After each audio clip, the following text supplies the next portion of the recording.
Hey everyone, welcome back in inspire and pass classes. और आज से हम लोग जैसे कि हफ्ते में 3 दिन कर रहे हैं 5000 बहुविकल्पीय प्रश्न, तो 2 दिन या 3 दिन हम लोग विज्ञान का भी क्वेश्चन देखेंगे। मतलब साइंस का वेटेज रेलवे वगैरह हो, रेलवे हो, बीपीएससी हो, किसी भी एग्जाम में साइंस का वेटेज थोड़ा ज़्यादा रहता है। और साइंस में छोटे छोटे फैक्ट जो होते हैं वो भूल जाते हैं हम लोग। तो इस सीरीज़ से उसको याद रखना आसान होगा। कभी भी आप लोग चलते फिरते इसे कान में लीड डाल करके आप लोग आराम से इसे सुन सकते हैं, जिससे कि फैक्ट रिविज़न आसानी से हो जाएगा। और हम शुरू कर रहे हैं भौतिकी विज्ञान से। ऐसे करके तीनों सेक्टर को हम लोग पर डे एक एक चैप्टर करके कंप्लीट करेंगे। तो चलिए देखते हैं कि क्वेश्चन क्या है। तो इकाई समय में तय की गई दूरी चाल कहलाता है। मतलब इकाई जो समय होता है उसको इकाई के रूप में जो तय किया जाता है उसको चाल कहते हैं। तो ये चाल का डेफिनेशन दिया हुआ है। इकाई समय में निश्चित दिशा में तय की गई दूरी वेग कहलाता है। जब उसको किसी निश्चित दिशा में तय किया जाता है तो वो वेग कहलाता है। तो वेग का डेफिनेशन किसी भी एग्जाम में पूछता है। सदिश राशियों को परिणाम और दिशा दोनों होते हैं, जबकि अदिश राशि में केवल परिणाम होते हैं। तो ये तो पता होगा कि सदिश राशि में परिणाम और दिशा दोनों होते हैं, उसको सदिश राशि कहते हैं। और जब उसमें अदिश राशि में केवल परिणाम, मतलब दिशा उसमें नहीं होता है, केवल परिणाम होता है, तो उसको अदिश राशि कहते हैं। चाल एक अदिश राशि है, जैसे इसका एग्जाम्पल दे दिया अदिश का, क्योंकि चाल में दिशा केवल परिणाम होता है, दिशा नहीं होता है निश्चित, इसलिए चाल एक अदिश राशि है। जबकि वेग एक सदिश राशि है। क्यों? क्योंकि वेग में यहाँ पे निश्चित दिशा दिया हुआ है कि वेग में एक निश्चित दिशा होता है, तो इसमें परिणाम और दिशा दोनों होता है, इसलिए ये सदिश राशि का उदाहरण वेग हो जाएगा और अदिश राशि का उदाहरण चाल हो जाएगा। किसी वस्तु द्वारा निश्चित दिशा में स्थान परिवर्तन विस्थापन कहलाता है। एक्सेलरेशन हम लोग इसी को कहते हैं। किसी निश्चित दिशा में स्थान का परिवर्तन जब होता है तो एक्सेलरेशन यानी कि विस्थापन कहलाता है।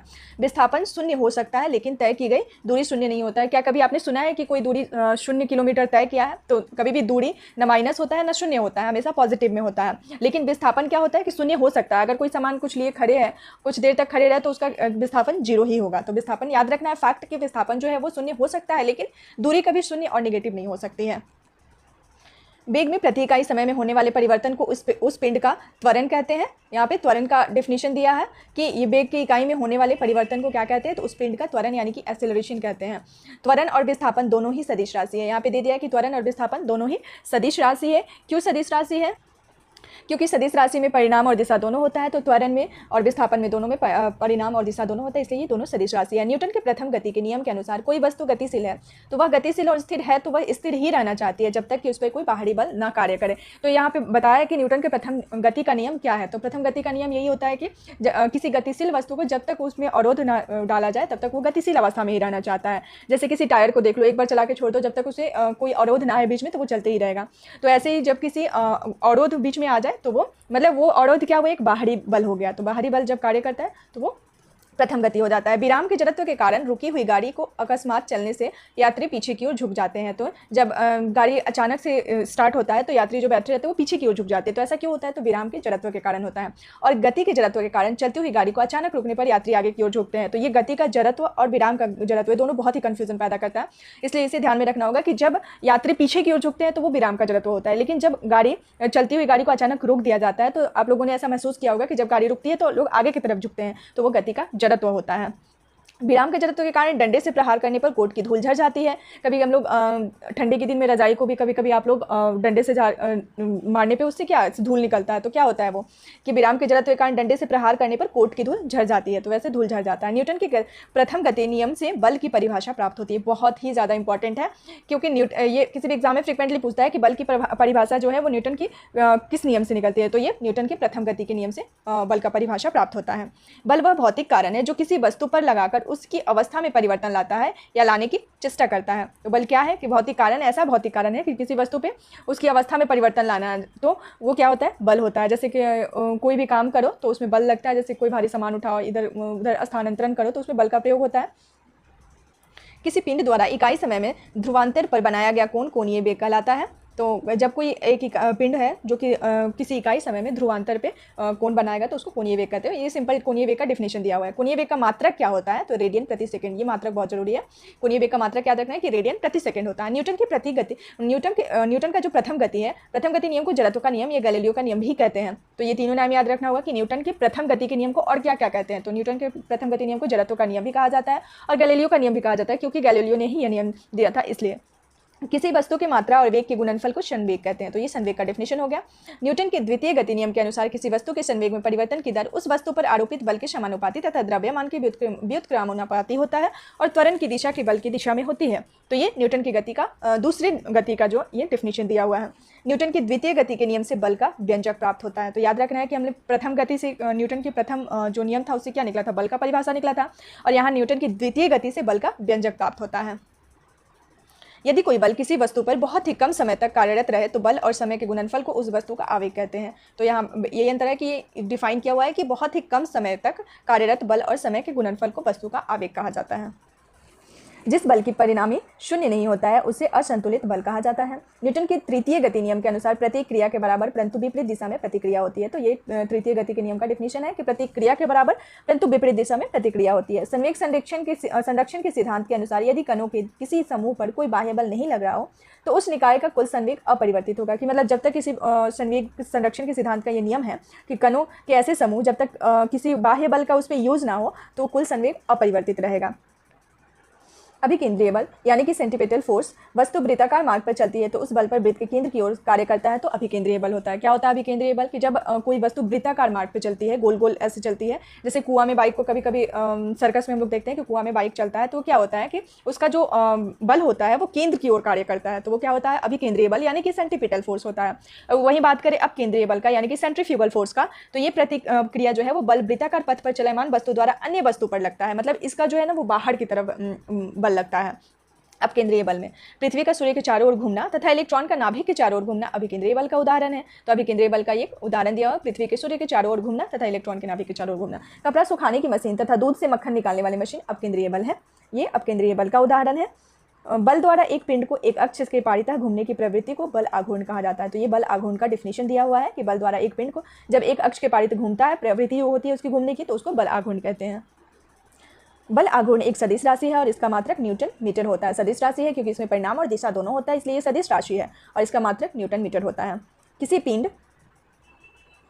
पिंड का भार वह बल है जिससे पृथ्वी उसे अपने केंद्र की ओर खींचती है। तो किसी पिंड का भार है जिससे कि पृथ्वी उसे अपने केंद्र की ओर खींचती है। जब बल द्वारा किसी वस्तु में विस्थापन उत्पन्न किया जाता है तो इसे कार्य का होना कहा जाता है। कार्य की माप लगाए गए बल तथा बल की दिशा में वस्तु के विस्थापन के गुणनफल के बराबर होता है। कार्य करने की दर शक्ति कहलाता है। जब कार्य करने का जो दर होता है वो शक्ति कहलाता है, जबकि कार्य करने की क्षमता ऊर्जा कहलाती है। तो ये होता है कितने लोगों को कहते सुना होगा आपने कि देखते हैं क्या कैपेसिटी है उसके काम करने की, कितने देर तक काम कर सकता है। तो कार्य करने की जो क्षमता होती है उसको ऊर्जा कहते हैं, लेकिन वही कार्य करने का जो दर होता है वो शक्ति कहलाता है। कार्य और ऊर्जा का मात्रक जूल है जबकि शक्ति का मात्रक वाट है। कार्य और ऊर्जा यानी कि कार्य और ऊर्जा दो है लेकिन इसका मात्रक एक ही है, जूल है, जबकि शक्ति का मात्रक वाट होता है। ऊंचाई पर स्थित वस्तु स्प्रिंग बांध बनाकर रोके गए जल आदि स्थितिज ऊर्जा होती है। जब ऊंचाई पर कहीं पे जल का स्टोरेज होता है जैसे स्प्रिंग से या फिर बांध बनाकर जल को एक जगह रोक दिया जाता है तो उसमें कौन सी ऊर्जा होती है? तो स्थितिज ऊर्जा होती है। घड़ी की चाबी में संचित ऊर्जा जो होती है वो स्थितिज ऊर्जा होती है। ऊर्जा संरक्षण के नियम के अनुसार ऊर्जा ना तो उत्पन्न की जा सकती है ना ही नष्ट की जा सकती है। तो ये ऊर्जा संरक्षण का नियम है जिसमें ये कहा जाता है कि ऊर्जा न ही उत्पन्न की जाती है ना ही नष्ट की जाती है। एक अश्व शक्ति बराबर 746 वाट के बराबर होता है। तो ये याद रखना होगा कितना वाट के बराबर होता है। वह न्यूनतम वेग जिसमें कि प्रक्षेपित करने पर कोई पिंड पृथ्वी के गुरुत्वीय क्षेत्र से बाहर निकल जाए तो उसे पलायन वेग कहते हैं। क्या होता है पलायन वेग? से न्यूनतम वेग से किसी भी चीज़ को प्रक्षेपित किया गया हो और वो जब पिंड पृथ्वी के गुरुत्वीय क्षेत्र से बाहर चल जाता है, मतलब वो फिर से पृथ्वी पर वापस नहीं आता है, तो उसे पलायन वेग कहते हैं। आप लोगों ने ध्यान दिया होगा कि मैं इधर उधर का कुछ भी नहीं बता रही हूँ, मतलब बैकग्राउंड, क्योंकि ये सारा फैक्ट है और बहुत छोटी छोटी फैक्ट है जो कि मिस माइंड हो जाता है एग्जाम में। और एग्जाम में ये पूछता है किसी भी वनडे एग्जाम में हो, रेलवे में हो, ग्रुप डी का हो, ये सब के लिए तो ये फेमस क्वेश्चन है। ये सब मतलब कभी भी कहीं से भी उठा के डाल देता है, तो इसलिए छोटा छोटा फैक्ट है जिसको याद रखना होगा। तो जितना हम लोग फैक्ट पे ध्यान देंगे उतना याद होगा। तो वह न्यूनतम वेग ये तो हो गया। चंद्रमा पर जी का मान पृथ्वी के जी का 1/6 गुना होता है। पृथ्वी के ग्रेविटी का मतलब चंद्रमा पे जो ग्रेविटी का मान होता है वो पृथ्वी के ग्रेविटी का 1/6 गुना होता है। पृथ्वी के लिए पलायन वेग का मान जो है वो 11.2 किलोमीटर होता है, 2 किलोमीटर पर सेकेंड होता है, जबकि सौरमंडल के लिए पलायन वेग 42 किलोमीटर पर सेकेंड होता है तथा चंद्रमा का 2.4। एक ही जगह ये फैक्ट सब दे दिया। जैसे मैंने बोला था कि पृथ्वी का पलायन वेग क्या होता है कि जब किसी वस्तु का प्रक्षेपण किया जाए वो पृथ्वी पर लौट के वापस ना आए तो वो जिस वेग से प्रक्षेपित किया गया वो पलायन वेग हो जाता है। तो इस पलायन वेग का मान यहाँ पे दिया हुआ है कि 11.2 किलोमीटर पर सेकेंड की दर से अगर वो कोई भी वस्तु जाएगा तो वो पलायन वेग होगा, क्योंकि वो तब पृथ्वी पर वापस नहीं आएगा। जबकि सौरमंडल की बात करें तो सौरमंडल का पलायन वेग कितना होगा? 42 किलोमीटर पर सेकेंड होगा। तथा चंद्रमा की बात करें कि चंद्रमा का पलायन वेग क्या है तो 2.4 किलोमीटर मीटर। ये बहुत ही मतलब बहुत ज़रूरी है, फैक्ट दिया हुआ है इसमें। भू स्थिर उपग्रह का घूर्णनकाल 24 घंटे के तुल्य होता है तथा वह पृथ्वी के सापेक्ष स्थिर दिखाई देता है। दाब का एसआई मात्रक न्यूटन पर वर्ग मीटर यानी कि मीटर स्क्वायर या पास्कल होता है, या तो हम कह सकते हैं न्यूटन पर मीटर स्क्वायर या फिर पास्कल। दाब का एसआई मात्रक। वायुदाब मापी यानी कि बैरोमीटर, बैरोमीटर जो है वो वायुदाब मापी होता है, का पारा अचानक बढ़ जाना यह सूचित करता है कि मौसम स्वच्छ रहेगा। जब वायुदाब मापी का जो पारा है वो बढ़ जाता है अचानक तो मौसम साफ रहता है, और वही अचानक गिर जाता है तो बारिश की संभावना होती है। पृष्ठ तनाव के कारण वर्षा की बूंदे गोलाकार तथा शेविंग ब्रश के जल से चिपकने पर केस आपस में सटे होते हैं। तो जब वर्षा की बूंदे जब धरती पे आती है तो देखा जाता है गोल गोल आते हैं। क्यों? तो पृष्ठ तनाव के कारण, वो जहाँ पे वर्षा की बूंदे गिरती है पृष्ठ तनाव के कारण गोल हो जाती है। तथा शेविंग ब्रश आप लोगों ने देखा होगा कि जब शेविंग ब्रश को जल में डाला जाता है, पानी में डाला जाता है, तो उसके यूज करने के बाद ऐसे कुछ देर तक छोड़ दो तो वो जब तक सूखता नहीं है तब तक वो एक दूसरे में चिपका रहता है। तो क्यों होता है? तो पृष्ठ तनाव के कारण ही होता है। केशिकत्व के कारण लालटेन की बत्ती में तेल ऊपर चढ़ता है। जब लालटेन में बत्ती डाला जाता है तो थोड़ी देर बाद वो बत्ती खुद ही भीग जाता है, यानी कि वो तेल ऊपर की तरफ आ जाता है। तो कैसे आ जाता है? तो केशिकत्व के कारण, यानी कि कैपिलरिटी के कारण। ब्लॉटिंग पेपर से स्याही का सुखाया जाना भी केशिकत्व के कारण ही होता है। ध्वनि तरंगे अनुदैर्ध्य तरंग का उदाहरण है, जबकि प्रकाश तरंगे अनुप्रस्थ तरंगे की उदाहरण होती हैं। तो इसे ध्यान रखना होगा कि ध्वनि तरंगे जो होती है वो अनुदैर्ध्य तरंग का उदाहरण होता है, जबकि प्रकाश तरंगे होती है वो अनुप्रस्थ तरंग का उदाहरण होता है। आवृत्ति को हर्ट्ज में मापा जाता है, तो आवृत्ति का ये यूनिट है। ये ध्वनि का वेग हवा में 332 मीटर पर सेकेंड होता है, जल में 1483 मीटर पर सेकेंड तथा लोहे में 5130 मीटर पर सेकेंड होता है। तो सबसे ज़्यादा यहाँ लोहे में है, सबसे कम हवा में है। ध्वनि का वेग पर दाब का कोई प्रभाव नहीं पड़ता है। ध्वनि की चाल तरंग दैर्घ्य एवं आयाम पर निर्भर नहीं करती है। तो ये ध्यान में रखना होगा कि ध्वनि की जो चाल होती है ना ही वो तरंग दैर्घ्य और ना ही आयाम पर निर्भर करती है। एक माध्यम से दूसरे माध्यम में जाने पर ध्वनि की आवृत्ति नहीं बदलती है। तो ये बहुत इंपॉर्टेंट फैक्ट है, किसी भी एग्जाम में पूछता है कि कौन सा इसमें नहीं बदलता है, तो आवृत्ति जो है वो नहीं बदलती है और तरंग दैर्घ्य बदल जाता है। 20 हर्ट्ज से नीचे की आवृत्ति वाले ध्वनि को अवश्रव्य तथा 20 हर्ट्ज से 20,000 हर्ट्ज के बीच की आवृत्ति वाले तरंग को श्रव्य तरंग कहा जाता है। मतलब कि 20 हर्ट्ज से नीचे की जो आवृत्ति होगी उसको अवश्रव्य, मतलब उसे नहीं सुन सकते हैं। और 20 हर्ट्ज से 20,000 हर्ट्ज के बीच की जो आवृत्ति होगी उसे हम लोग सुन सकते हैं। और 20,000 हर्ट्ज से ऊपर के तरंगों को पराश्रव्य तरंग कहा जाता है, जिसे हम लोग नहीं सुन सकते। इसके जैसे कि चमगादड़ और भी कुछ जानवर होते हैं जो कि पराश्रव्य तरंगे को फील कर पाते हैं। 20 हर्ट्ज से 20,000 हर्ट्ज के बीच तरंगों की मानव कान सुन सकता है, तो इसे श्रव्य तरंगे कहते हैं। कुत्ता, बिल्ली, चमगादड़ आदि 20,000 हर्ट्ज से ऊपर की तरंगे को सुन सकती है। यहाँ मैंने पीछे बताया कि कुत्ता, बिल्ली, चमगादड़ ये पराश्रव्य तरंग को सुन सकते हैं, फील कर पाते हैं। पराश्रव्य तरंग का प्रयोग समुद्र की गहराई, ट्यूमर का पता लगाने, वायुयान तथा घड़ियों के पुर्जों को साफ करने के लिए किया जाता है। तो यहाँ याद रखना होगा कि पराश्रव्य तरंग का प्रयोग कहाँ कहाँ होता है। तो समुद्र की गहराई मापने में, ट्यूमर का पता लगाने में, वायुयान तथा घड़ियों के पुर्जों को साफ करने में पराश्रव्य तरंग का यूज होता है। प्रतिध्वनि सुनने के लिए श्रोता एवं परावर्तक सतह के बीच कम से कम 17 मीटर की दूरी होनी चाहिए। ये इंपॉर्टेंट फैक्ट है। लोलक का आवर्त काल जो है लोलक के द्रव्यमान पर निर्भर नहीं करता है, तो याद रखना है कि उसके द्रव्यमान पर निर्भर नहीं करता है। कान पर ध्वनि का प्रभाव 1/10 सेकंड तक रहता है, मतलब 1/10 सेकंड तक किसी आवाज़ को सुनो तो उस 10 सेकंड तक फील कर सकता है आदमी कि क्या है, उसके बाद से नहीं। तो आज का हमारा क्वेश्चन कंप्लीट हुआ। ऐसे ही हम लोग पर डे एक एक पेज साइंस का करते रहेंगे, ऐसे हम लोग को फैक्ट याद करना आसान हो जाएगा।